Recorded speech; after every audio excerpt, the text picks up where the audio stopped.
इस वक्त मैं गाज़ियाबाद के मसूरी के बिजली विभाग पर मौजूद हूँ। यहाँ पर विधायक भी धरना दे रहे हैं और अधिकारी हमारे साथ मौजूद हैं, एसडीओ। आपसे जानना चाहेंगे किस लिए धरना दे रहे हैं, क्या इनकी मांग है? इनकी प्रमुख मांगें ये हैं कि जो हमारी पीछे छूट की योजना आई थी कि जिन पे बकाया बिल अधिक था, उनमें छूट होने के बाद बाकी पैसा किस्तों में जमा होना था। अब जिन्होंने अपनी किस्त नहीं जमा की, उनकी सभी किस्त उसमें से हट के पूरा जो सरचार्ज था वो ऐड हो गया है। तो बिलों में एक साथ आने की वजह से उन्हें लग रहा है बिल हमारे पे गलत दे दिया गया है।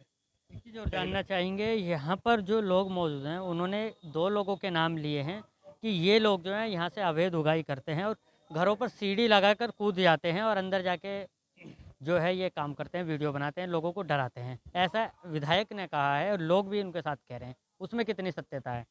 जनरली क्या है कि आजकल विद्युत चेकिंग चल रही है हमारी, जहाँ पे कि अगर मान लो कोई भी विद्युत चोरी में इन्वॉल्व है, तो उसके प्रति कार्रवाई की जाती है, विजिलेंस की टीम भी आती है।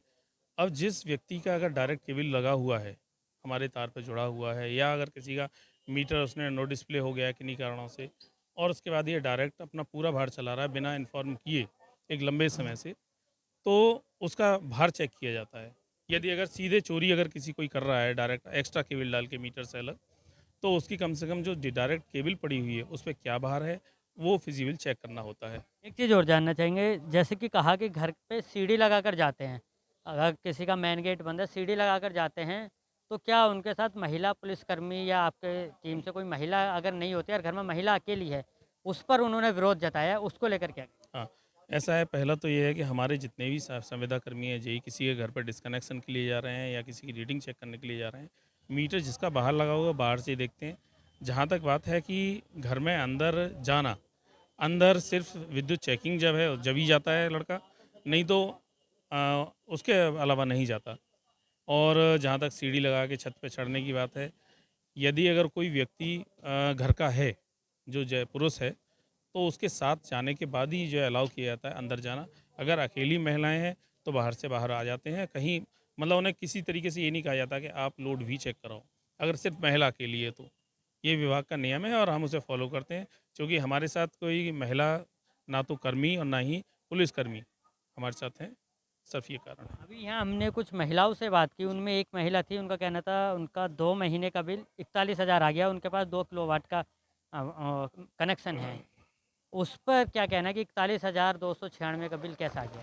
हाँ, उनका बिल मैंने निकलवाया है, अभी देखा था 41,000 समथिंग उनका बिल है। उसका बिल क्या है कि उनके घर पे विद्युत चेकिंग हुई थी, और विद्युत चेकिंग में जो उनकी अनियमितता पाई गई और विजिलेंस ने जो रिपोर्ट अपनी खंड कार्यालय में जमा की, उस आधार पर खंड कार्यालय से उस पर असेसमेंट, जो चोरी का असेसमेंट बनता है, वो असेसमेंट उसमें जोड़ दिया गया है बिलों में। तो वो जायज़ है। अगर मान लो कोई भी अनियमितता पाई जाती है अगर कहीं, तो उसकी विजिलेंस चेक करती है, चेक करने के बाद खंड कार्यालय में उसकी चेकिंग रिपोर्ट को देती है। एक महिला से और हमने बात की थी, उन्होंने बताया था कि उनके बेटे की लखवा और ये मसूरी के बीच में बिजली विभाग की लापरवाही से मौत हो गई थी और उसका मुआवजा लगभग 2 साल हो गए हैं, अभी तक मिला नहीं है। लेकिन उनके घर का जो बिल है वो 70,000 हो चुका है।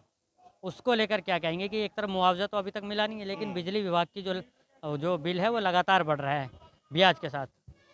ऐसा है, ये जितने भी क्षेत्र हैं ये बटे हुए हैं। अब हमारा जो क्षेत्र आता है ये बिजली घर लखवा डिवीज़न के अंतर्गत है, जिसे हापुड़ 2 के नाम से जाना जाता है, या धौलाना उपकेंद्र उपखंड। और हमारा जो एरिया है नहर के उस पार देखें, जो मसूरी, डासना या उससे आगे का एरिया है रघुनाथपुर कुशलिया, हम वहाँ की सप्लाई देखते हैं।